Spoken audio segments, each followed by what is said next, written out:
গাজায় ভয়াবহ মানবিক সংকট দেখা দিয়েছে।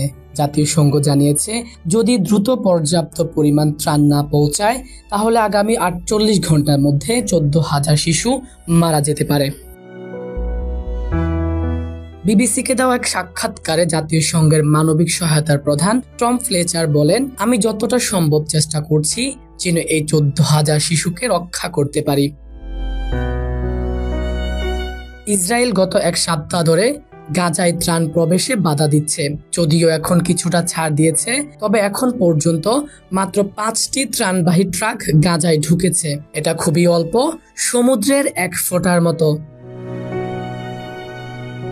টম ফ্লেচার আরো বলেন, গাজায় আমাদের এমনভাবে সহায়তা পাঠাতে হবে যেন তা বন্যার মতো প্রবাহিত হয়। জাতিসংঘের জন্য এটা একটা বড় ধরনের চ্যালেঞ্জও তিনি মনে করছেন।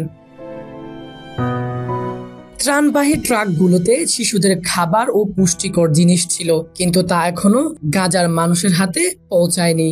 ট্রাকগুলো সীমান্ত পেরোলেও এখনো সীমান্তের কাছেই আটকা পড়ে আছে।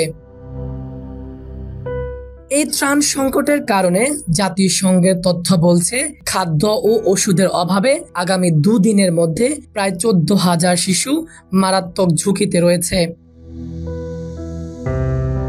ইসরায়েলের অবরোধ আর সহিংসতার কারণে গাজায় প্রতিনিয়ত খাবার, পানি ও ঔষধ আশ্রয়ের সংকট বাড়ছে। জাতীয় সংঘের এই সতর্কবার্তা আবারও দেখিয়ে দিল যে গাজার শিশুরা এখনো ভয়াবহ বিপদের মুখে।